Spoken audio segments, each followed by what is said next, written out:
अस्सलाम वालेकुम।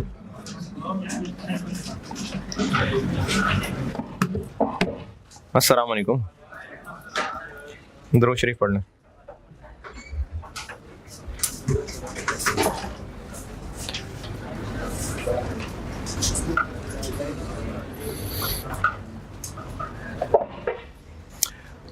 आप में से कौन कौन था कल की क्लास? नाश्ते पे? अच्छा, ये लोग थे, वो बाकियों को नहीं मिल सका, वो तो रह गए। कल आपकी चूंकि बस हो गई थी,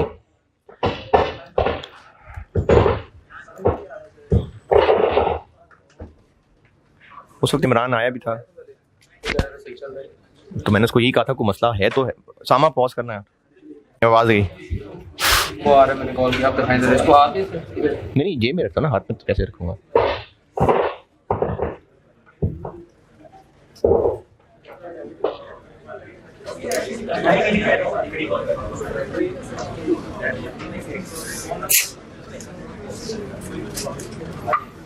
ये चेंज ही करवा देता हूँ आज।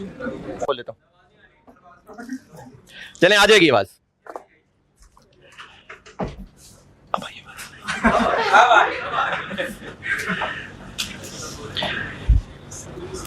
अच्छा, IS-21 के जो 2 लेक्चर रिकॉर्ड किए ना, वो ये रिकॉर्डिंग वाले बच्चों को भी कह रहा हूं कि वो अलग से मैंने सेक्शन बना के रखे हुए। और एक सवाल और है, वो कल आपकी चूंकि हालत देख के मुझे तरस आ गया तो मैंने 12 बजे छोड़ दिया। लेकिन एक है, अच्छा 12:15 वो 15 मिनट तो नाश्ते में लगे थे ना, तो पाए मजेदार थे ना। हाँ, पॉज करना था। अच्छा, ये जो ऑनलाइन में रिकॉर्डिंग बच्चे देख रहे हैं, इनको छोटी सी क्लास इसलिए लग रही है क्योंकि ना ये इसमें साउंड सिस्टम में मसला हो रहा था, तो वो बीच में वीडियो रोक के तो वो साउंड सिस्टम का मसला हल करने की कोशिश हो रही थी। नहीं, अब इतनी लंबी बात होगी ना, अब रहने दें हदीस। कल एक क्लास जो एक्स्ट्रा हुई थी है? अच्छा, 2 पेज है, वो आगे पीछे हो जाएगा। ठीक है, आगे पीछे कर देना, 2 पेज ना निकाले, वो आगे पीछे कर दे ताकि एक ही पेज दें इनको। और ये ग्रुप में शेयर कर दिया था। हाँ ठीक है। अच्छा, कल जो मैंने एक्स्ट्रा क्लास ली थी, जो आप फिजिकल वाले बच्चे उसमें बैठे हुए थे जो नहीं थे, तो मिड टर्म में मैंने ये रखा है। हाँ, IS-21 रखा हुआ है। अब अगर आप उसकी अभी क्लास नहीं लेंगे ना, तो फिर आगे ये कंसोलिडेशन का लोड बढ़ जाएगा, फिर आगे IS-12, तो फिर आपसे नहीं ली जानी है क्लास। इसलिए इसको आज कल में ही करें पूरा। और छोटी छोटी सी 2 क्लासें थी। कितने घंटे की? 1.5 घंटे की और 2 घंटे की, तो देखें छोटी 1.5 और 2 बस। तो अच्छा, उसमें ना एक सवाल और करना था मैंने, लेकिन वो चूंकि अवाम की हालत जो है वो नहीं रही थी ठीक, तो मैंने फिर वहीं कल बात छोड़ दी थी। तो वो एक सवाल मैं आपसे ना वैसे ग्रुप में शेयर कर रहा हूं, और अभी मैंने इसको कहा है कि वो आपको कॉपी भी दे दें। और ये जो ऑनलाइन वाले बच्चे हैं, इनके मैं कोर्स में वो एक सवाल रख दूंगा। वो सवाल मैंने बनाया हुआ है IFRS 9 और IS-21 का मिक्स। ये नहीं होना चाहिए टेस्ट, लेवल 1 नहीं है ये, लेकिन ICAP ने अपनी बुक में ना एक एग्जांपल इस तरह की डाली हुई है, तो इसलिए एहतियातन मैं फिर ये करना चाह रहा हूं। तो एक एमोर्टाइज कॉस्ट और IS-21, इसका एक मिक्सचर सवाल बना के वो मैं आपसे ग्रुप में शेयर कर लेता हूं, कॉपी भी दे देता हूं। वो आप खुद ही सवाल देख के तो फिर वो डिस्कस हो सकेगा, लेकिन ये तभी हो सकेगा अगर आप वो IS-21 का लेक्चर देख लेंगे। तो कब देख लेंगे हैं? क्या? नहीं, मैंने कब कहा क्वेश्चन नहीं आएगा है? मैंने कहा है कि IS-21 फाइनेंशियल इंस्ट्रूमेंट्स के साथ मिक्स होना, इसका चांस कम है क्योंकि दोनों ही लेवल 1 टॉपिक हैं, तो मिक्स होके तो वो मुश्किल बन जाएगी बात, नहीं होना चाहिए। लेकिन ICAP ने अपनी बुक में ना इनकी मिक्स करके एक एग्जांपल डाली हुई है, इसलिए मैं उसको करना चाह रहा हूं।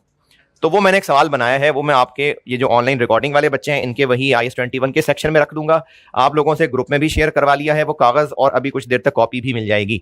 तो जिन्होंने तो वो सवाल IS-21 कल पढ़ लिया था, वो आज उस सवाल को देख लेना, सवाल सोल्यूशन दोनों देख लें, यानी देख के समझ आ जाएगा आपको कि क्या करना है। और जिन्होंने IS-21 के नहीं देखे लेक्चर, तो वो फिर जब देख लें तब पूछ लेना मुझसे।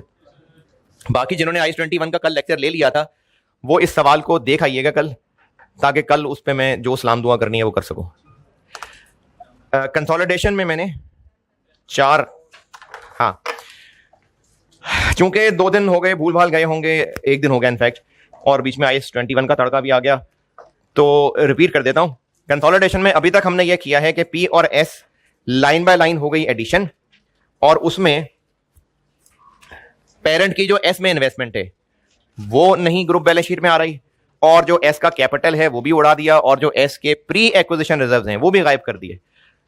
लेकिन जो पोस्ट एक्विजिशन है वो पेरेंट के रिजर्व्स के साथ मिला दिए। और मैंने मिसाल में बताते हुए रिटेन अर्निंग कही थी, लेकिन अगर कोई और रिजर्व होता तो सेम सलूक करते।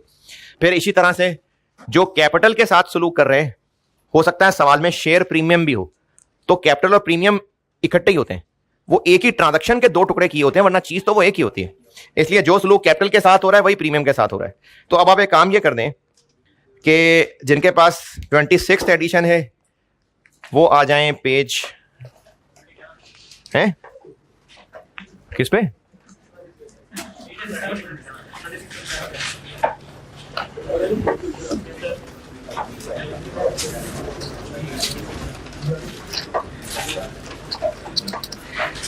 बल्कि दोनों में हाँ सेम था। पेज 13 26 एडिशन भी, उसमें भी पेज 13 है। इसमें ये मैंने ना कुछ सिंपल से क्वेश्चंस बनाए हुए थे, सिर्फ ये जो आपको मैं बेसिक एग्जांपल्स करा रहा हूं ना उनकी प्रैक्टिस के लिए। फिर जब एडजस्टमेंट्स कराऊंगा तो उनके अलग सवाल बनाए हुए थे मैंने। तो ये simple questions page 13 question number 1, और जिनके पास साल पुरानी मेरी राइस की बुक है उसमें पेज नंबर तो नहीं पता, लेकिन उसमें भी सिंपल क्वेश्चंस बना के मैंने 1 ही रखा हुआ। पेज 13 सिंपल क्वेश्चंस के नाम से सवाल हैं, उनमें क्वेश्चन 1 ये आप कर दें अभी, ये आप लोग अभी कर दीजिए जल्दी जल्दी। हैं जी, क्या हो गया? पहले ये कर देना।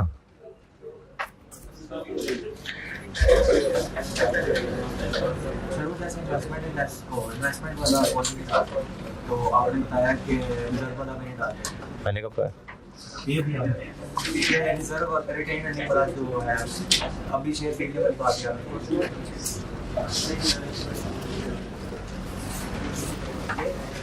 सर आपने बताया कि कैपिटल और शेयर प्रीमियम दोनों एक चीज है, लेकिन हमने दोनों को तोड़ के लिखा होता है, तो शेयर प्रीमियम वाला जो हाँ तो प्रीमियम ना, प्रीमियम। हाँ मैं ये पूछना चाह रहा था कि जो statement of changes in equity की लाइन आइटम है इनडायरेक्ट बता रहा है कि इनको इंक्लूड करना। मैं ये अभी मैंने जो दबानी बात बोली थी ना वो दोबारा करता हूं। शेयर प्रीमियम शेयर कैपिटल के साथ ही जुड़ी हुई चीज होती है, वो तो सिर्फ फेस वैल्यू को अलग रखना होता है, इसलिए कैपिटल अकाउंट अलग और प्रीमियम अलग होता है, वरना है तो दोनों ही शेयर इशू के टाइम पे आए हुए। तो जो कैपिटल के साथ सलूक कर रहे थे ना वही प्रीमियम के साथ सलूक है। क्या सलूक कर रहे हैं कैपिटल के साथ? एस का कैपिटल बैलेंस शीट में नहीं लिख रहे, और जो रिटेन अर्निंग के साथ सलूक कर रहे हैं वो अगर कोई और रिजर्व है तो उसके साथ भी वही सलूक होगा। क्या सलूक? प्री एक्विजिशन बैलेंस शीट में नहीं लाएंगे, पोस्ट एक्विजिशन पेरेंट वाले के साथ ऐड करेंगे। और गुडविल कैसे निकालना बताया था कि उस वक्त किस वक्त जब शेयर्स खरीदे थे उस वक्त एस की इक्विटी कितनी थी और उसके लिए पैसे कितने दिए थे, तो जो ज्यादा दिए थे वो है गुडविल। बस उतने ही के बताए हुए पे एक सवाल कह रहा हूं ये करने को।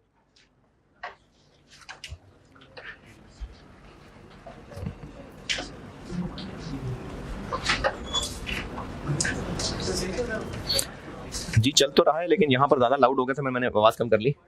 ये इधर चेक कर लो। चलिए अब इस क्लास के बाद देखते हैं, खाली बहुत टाइम निकल गया। जी जी चलिए इस क्लास के बाद देखता हूँ।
इतनी देर का था नहीं सवाल यार।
फारिग लग रहे हैं आप लोग, कर लिया इसका मतलब है जी? क्या हुआ? नहीं 5-6 करने हैं तो कर लें। नहीं पहले ही कहा था यार बस। अच्छा मैंने सिर्फ इतना किया है कि वो सारी आइटम्स खोल के एक एक कर दी हैं, तो जो लाइबिलिटीज को बस मैं प्लस कर रहा था, एक एक करके सबको कर देते हैं। पीपीई क्या है? 40 और 40 कितना? 80,000। इन्वेस्टमेंट जो पी ने इसमें की है वो नहीं लानी, लेकिन जो ज्यादा पैसे दिए हैं वो गुडविल आ जाएगी। अच्छा कितने ज्यादा पैसे दिए हैं? अभी इसके बाद मैं आपको ना आज ही कुछ वर्किंग्स के फॉर्मेट बता देता हूं, वो वर्किंग्स हैं, उनको फॉर्मेट के थ्रू ही आप लोग करिएगा। अभी मैं जस्ट ब्रैकेट में कॉन्सेप्चुअली डिस्कस कर रहा हूं। कितने पैसे दिए पी ने? 30। जिन लोगों को पैसे दिए वो उस वक्त कितनी इक्विटी के मालिक थे? अच्छा हाँ, एक और बात, ये आपको जुबानी याद रह जाए काफी है। आपके लेवल पे ना एस ने दोबारा शेयर इशू नहीं किए होंगे, वही जो पैदाइश के टाइम थे वही हैं। यानी ऐसा नहीं हुआ होगा कि बाद में उसने कोई और शेयर इशू किए हों। तो एस का कैपिटल, इसका मतलब है पहले दिन से इतना ही है जितना बैलेंस शीट में आ रहा है। तो उस वक्त भी इतना ही था, इतना ही, कितना ही। एस की उस वक्त इक्विटी कितनी थी? उस वक्त, किस वक्त? जब पी ने एस को खरीदा था, तो उस वक्त इक्विटी कितनी थी? कैपिटल था 30 और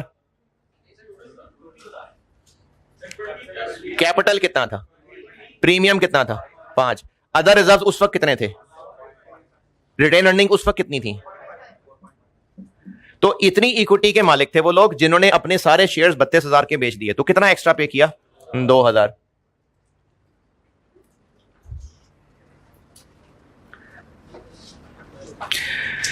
और क्या क्या एसेट्स हैं? इन्वेंट्री, वो भी P प्लस एस कर दें। कितना है? 4 + 6 10। और क्या है? डेटर्स हैं, वो भी P प्लस एस कर देते हैं। 11 + 12 13। और है जी 23, सॉरी। और कैश एंड बैंक है कितना? 3 + 2 5। और क्या है? बस ये हो गए एसेट्स 120। कैपिटल किसका? सिर्फ P का। कितना? 36। तो प्रीमियम भी सिर्फ P का 4,000। अदर रिजर्व्स, P के अदर रिजर्व में हम S के पोस्ट वाले शामिल कर लेते हैं। P के अदर रिजर्व्स कितने हैं? 3। S के अभी कितने हैं? 2। तब थे इतने, तो पोस्ट आ गए ना, वो इसमें कर लेते हैं ऐड। कितने? 4,500। बिल्कुल यही वाला सलूक रिटेन अर्निंग के साथ भी। ये वो चीजें जो मैं कल बता चुका हूं। पेरेंट की अभी रिटेन अर्निंग कितनी है जी? 29। एस की अब कितनी है? 18। तब कितनी थी? तो ये पोस्ट हो गए, ये ऐड कर लेते हैं 42। और क्या है? क्रेडिटर्स हैं कितने? 18 और 15 33। और क्या है? बस। तो यहां तक की समरी ये है कि एस और पी के एसेट्स और लायबिलिटीज सारी लाइन बाय लाइन एडिशन, लेकिन जो पी ने एस में इन्वेस्टमेंट की थी वो ग्रुप बैलेंस शीट में नहीं आएगी। हां, अगर कुछ ज्यादा पैसे दिए थे तो वो गुडविल के नाम से आ जाएंगे। और इस साइड पे एस का कैपिटल, प्रीमियम नहीं आएंगे। और जो पोस्ट एक्विजिशन बाकी रिजर्व्स हैं वो पी के बाकी रिजर्व्स के साथ ऐड हो जाएंगे। ये है अब तक की समरी। अब पूछें सवाल जो कह रहे थे आप पूछना है। जी जी हाँ हाँ। वो कैपिटल उसकी लायबिलिटी कैसे हो सकती है? हाँ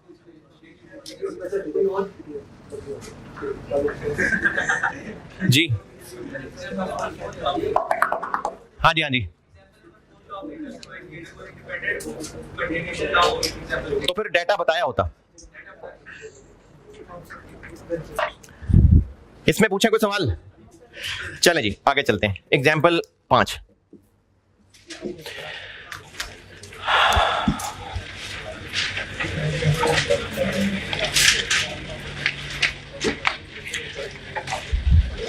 अच्छा, ये रिकॉर्डिंग वाले बच्चों के लिए जो यहाँ पे बैठे हुए लोग सवाल पूछते हैं ना, अगर कोई ऐसा सवाल हुआ जो मुझे लगा कि सब आवाम से शेयर होना चाहिए तो वो मैं सवाल दोहराता हूं। जो मैं सवाल नहीं दोहरा रहा होता तो वो फिर इग्नोर किया गया।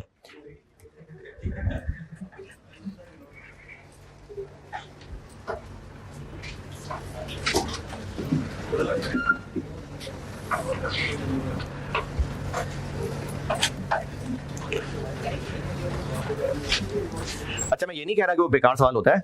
मैं ये कह रहा हूं कि उसमें कोई ऐसी बात नहीं होती कि मैं सब दुनिया को बताऊं। वही आम सी बात जो की होती है उसी को रिपीट किया होता है बस। नहीं, इसी को नहीं कहते बेकार।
ठीक है, लिखूं लायबिलिटीज।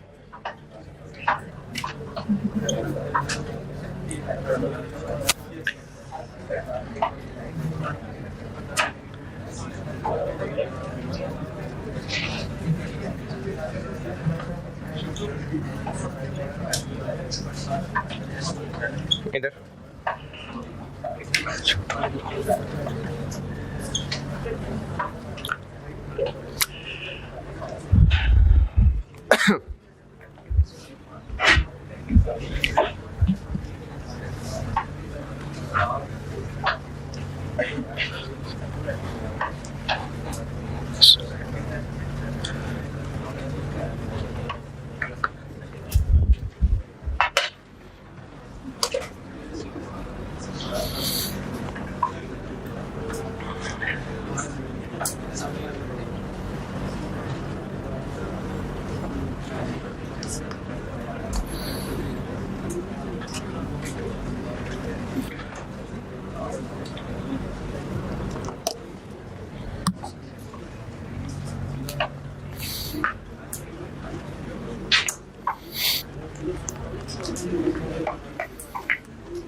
सवाल नोटेड तो मैं सॉल्व करूं?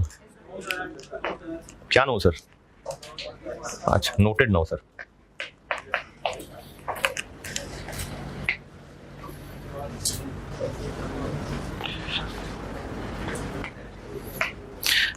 अच्छा, ये जो कल लोग आए थे और कुछ नागुज़ीर वजूहात की बिना पर नाश्ता नहीं हो सका, तो किसी को ऐसा उस पर गुस्सा चढ़ा कि मैं जब ब्रेक में बैठा हूँ आराम से, वो अगले ने मेरी वीडियो बनाई और अब बैठा हूँ, अब हो सकता है मैं उधर देख रहा हूँ, तो जी सर आप तबीयत आपकी ख़राब है। फिर वो वीडियो जो है वो और बच्चों में शेयर हो गई। फिर मुझसे बच्चे पूछ रहे हैं सर आप बीमार हैं। फिर एक बच्चे ने मेरी वो पिक्चर बना के पोस्ट लगा दी कि अल्लाह उनको सेहत तंदुरुस्ती दे। नहीं, वो तो मिल रही है, लेकिन ये क्या बात हुई है? क्या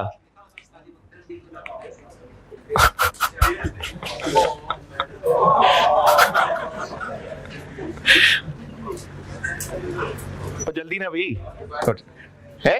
requirement prepare income statement for the year. मैं ग्रुप एसओएफपी होगी ना रिक्वायरमेंट, और मैं क्या क्रेडिट सेल पूछूंगा?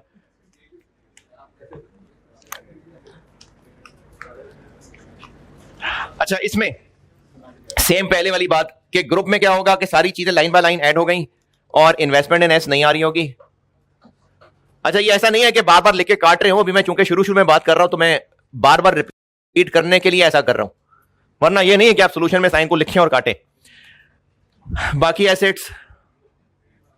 एसेट्स 70 और 80 150 और कैपिटल सिर्फ 50,000। रिटेन अर्निंग्स 36 और इसके साथ में 19 में से ये क्या किया, पोस्ट शामिल कर दी। अच्छा, लायबिलिटीज 26 और 21 47।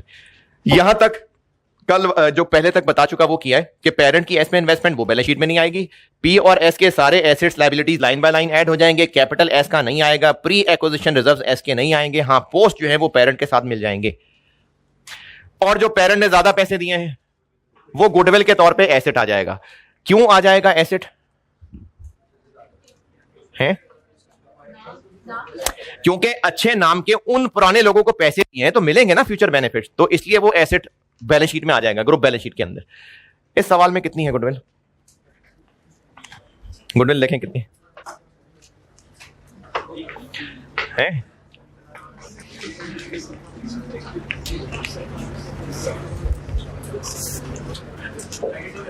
नेगेटिव आ रहा है,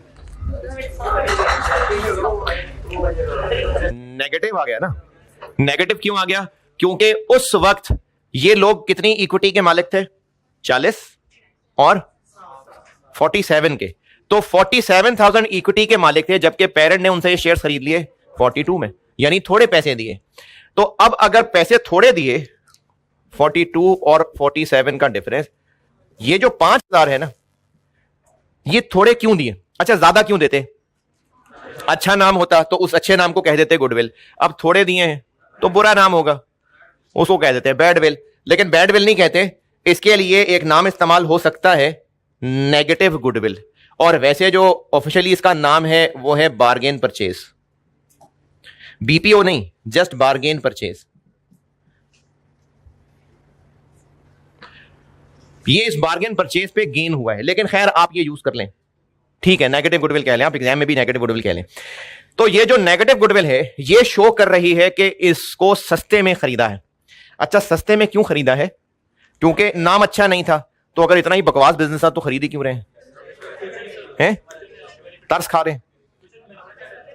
इनसे ना पुराने लोगों से असल में बिजनेस चल नहीं रहा था, तो पेरेंट को यह पता है कि पोटेंशियली अच्छा बिजनेस है लेकिन लोगों से चल नहीं रहा है, तो पेरेंट ने उनकी मजबूरी का फायदा उठाया और उनसे सस्ते में खरीद लिया।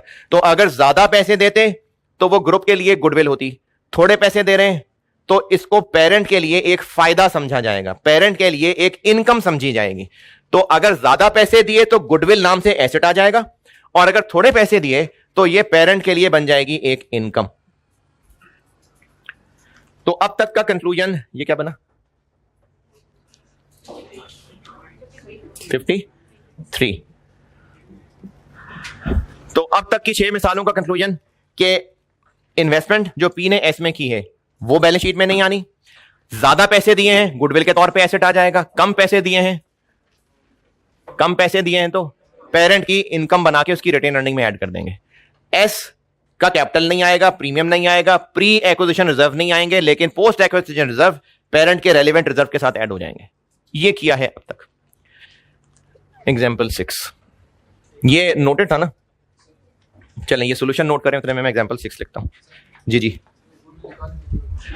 थोड़ी मुश्किल हो रही है ना, कोई बात नहीं, अभी मैं आपको एक वर्किंग बताने लगूं, फिर इंशाल्लाह सारी मुश्किलें जो हैं वो पता नहीं।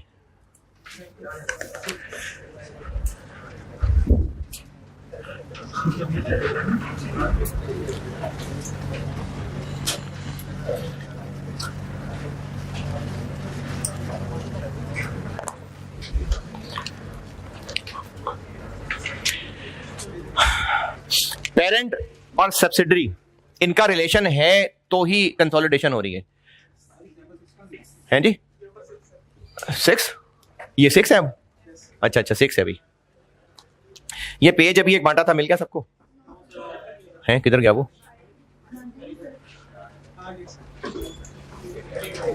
अच्छा जी चले, आप मिल जाएगा। ये वही IFRS 9 और IAS 21 का मिक्स। ये फिजिकल क्लास वाले बच्चों के लिए मैंने उनके ग्रुप में भी परसों शेयर करवा दिया था, कल आज कर दिया ना ऐसे हम। और ये जो ऑनलाइन वाले बच्चे हैं वो उनके कोर्स में, तो जिन्होंने IAS 21 की क्लास ले ली थी वो अगर आज इसको देख आए तो मैं कल इसको डिस्कस कर सकूंगा। सवाल पढ़ के और सॉल्यूशन भी देख लेना बेशक, खुद ही आ जाएगा समझ, नहीं तो मैं कल डिस्कस कर लूंगा इसको। 75 कर लेते हैं, चलें 75।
लायबिलिटीज देखें कितनी, 10। कि जीरो हो गया? नहीं नहीं, जीरो हो गया मेरे ख्याल में। अच्छा ठीक है। और कैलकुलेटर दिखाइए।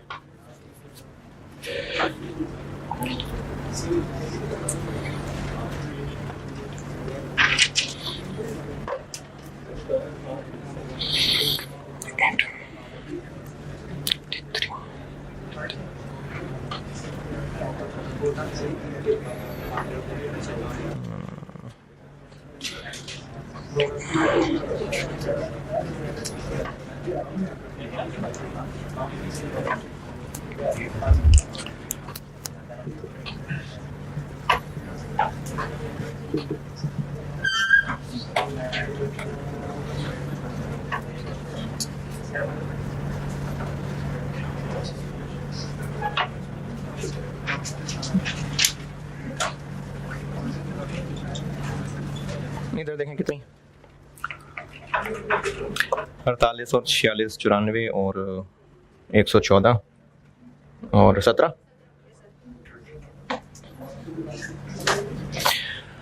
चलिए सवाल नोट करें, मैं सॉल्यूशन करता हूं।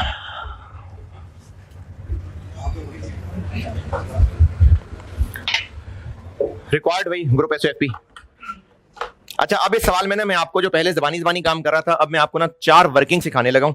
और पता नहीं पहले मैंने कहा था कि नहीं कहा था, गुडविल नहीं, कंसोलिडेशन करने के ना मुख्तलिफ फॉर्मेट्स हैं। डिफरेंट टीचर्स डिफरेंट स्टाइल बता रहे होते हैं, इवन के आईकेप के सोल्यूशन में भी बाज़ औक़ात डिफरेंट तरीके लगे होते हैं।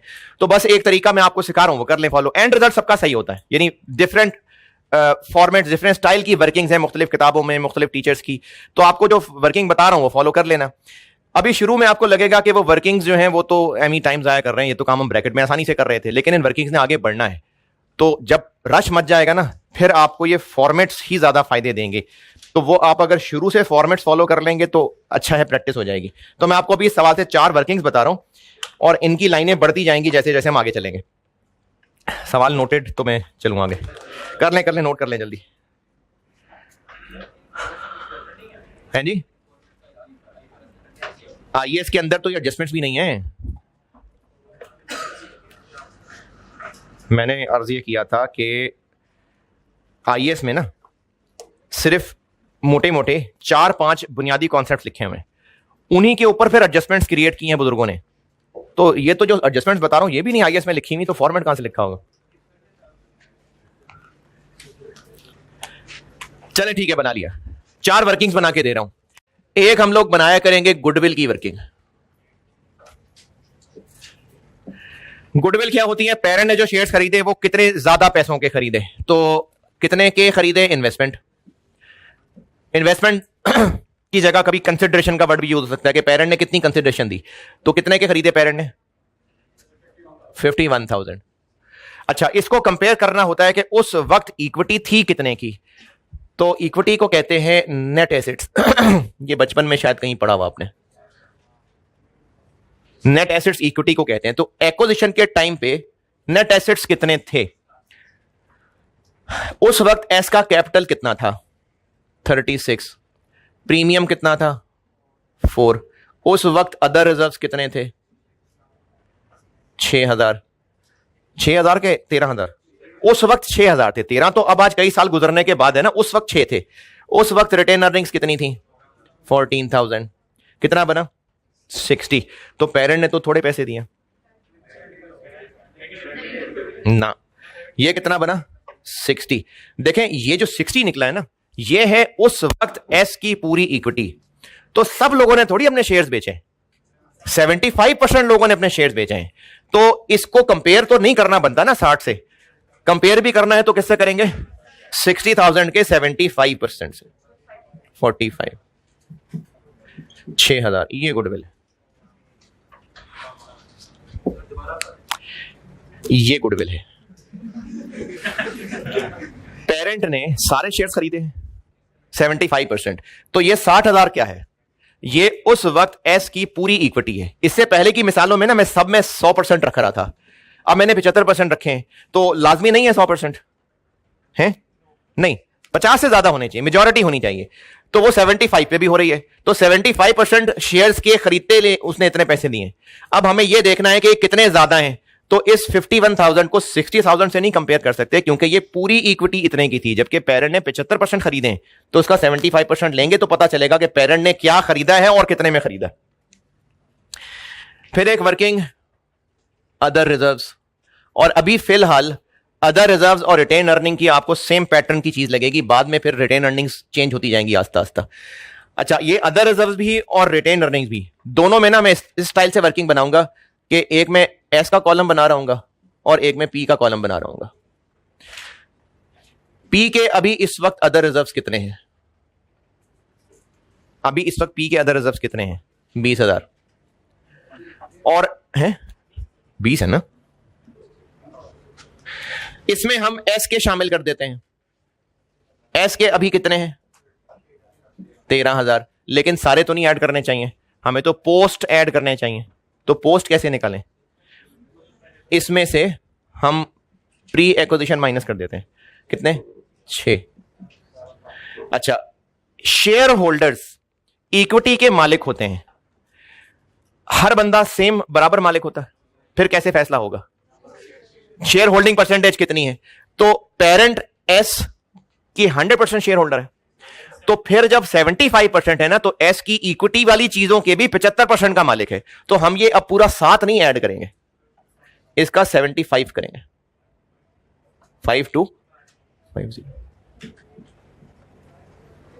ये बात दोबारा देखिए, इक्विटी होती है ओनर्स की, तो जो जितना ओनर होगा उतने वो परसेंट का हक रखता होगा ना। तो पेरेंट ने तो सारे शेयर्स नहीं खरीदे, पिछले सवालों तो क्या था, सारे शेयर्स खरीद रहे थे, तो मैं एस के सारे पोस्ट एक्विजिशन पी के साथ मिला देता था। अब जब पी 100% ओनर ही नहीं है, सबसे बात कर रहा हूं, पी 100% ओनर ही नहीं है, 75% है, तो इस 7,000 का भी 75 इधर ऐड होगा। ओके, सेम काम बिल्कुल रिटेन अर्निंग्स के साथ भी होगा।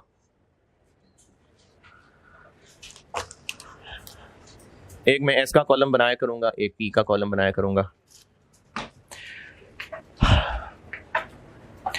अब इसमें अभी इस वक्त पी की रिटेन अर्निंग्स कितनी है? 46,000।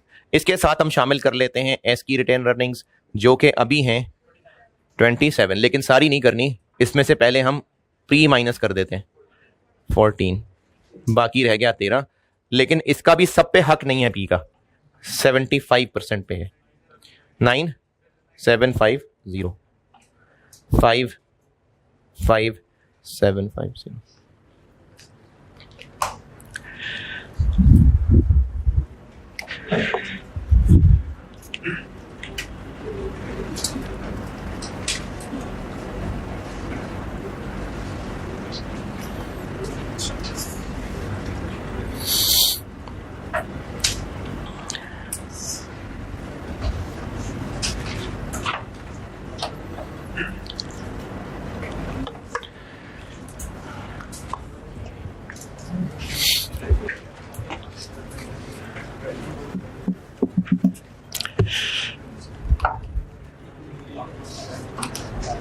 चलें, ठीक है, नोट करते रहना, मैं आखिरी बात कंक्लूड करूंगा।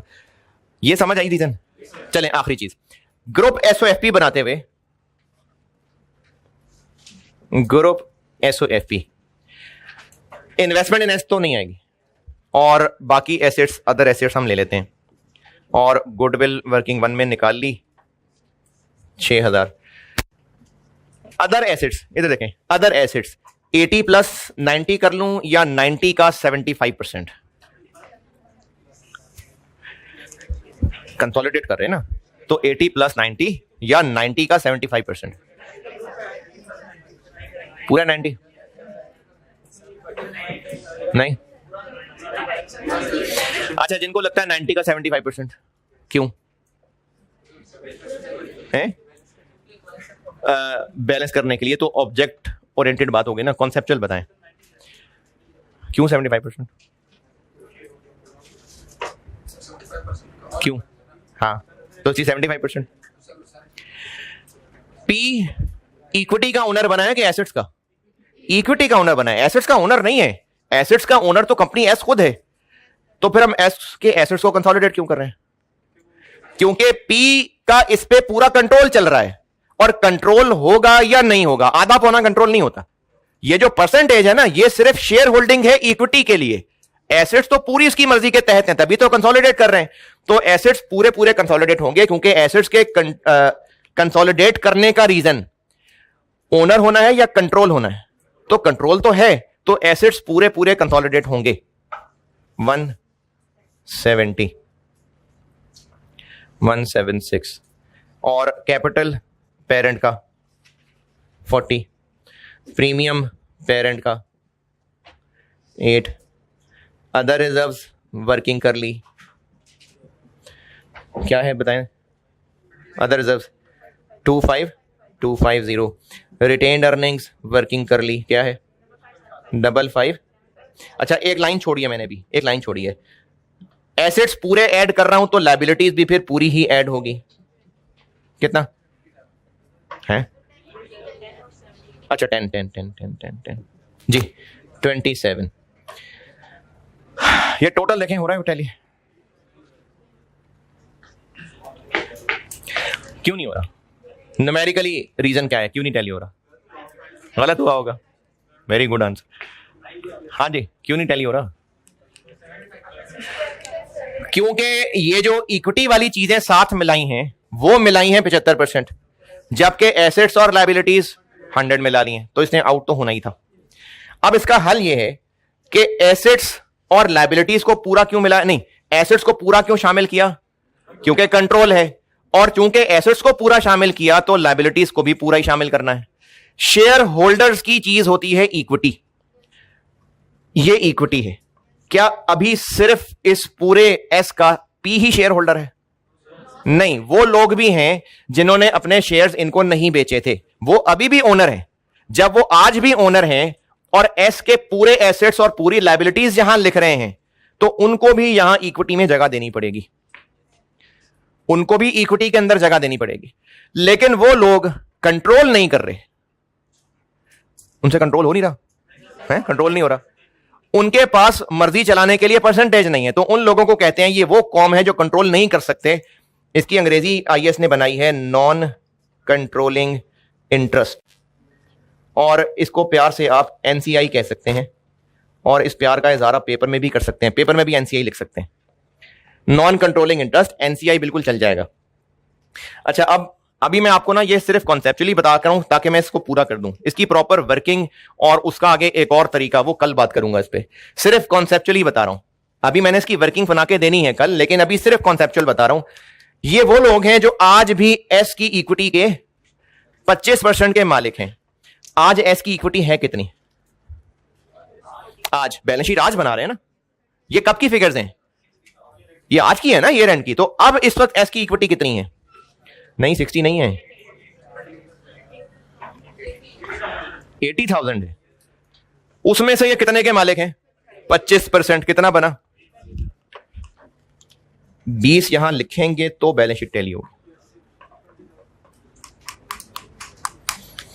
क्योंकि जब एस के एसेट्स पूरे लिखे और लायबिलिटीज पूरी लिखी, तो फिर इक्विटी में वो लोग जो आज भी ओनर्स हैं उनको भी जगह मिलेगी, वो कहलाती है नॉन कंट्रोलिंग इंटरेस्ट। हैं जी, ये 20,000 निकला कैसे? ये हम बैलेंस शीट कब की फिगर्स ले रहे हैं? ईयर एंड ना, तो हमने एसेट्स लायबिलिटीज ले लिए। तो अभी इस वक्त एस की इक्विटी कितनी है? वो ये, और इसमें से वो कितने के मालिक हैं? 25% के। तो इनको ऐड करेंगे, 80,000 बना, 25% लें तो वो 20,000 बन गया, तो बैलेंस शीट टैली होगी। लेकिन आपने इसको, आप लोगों ने इसका 25% नहीं करना, इसका नहीं बैलेंस भी नहीं करना, इसका एक वर्किंग का फॉर्मेट बताऊंगा, वो वाला काम करना। ठीक है जी, अल्लाह हाफिज।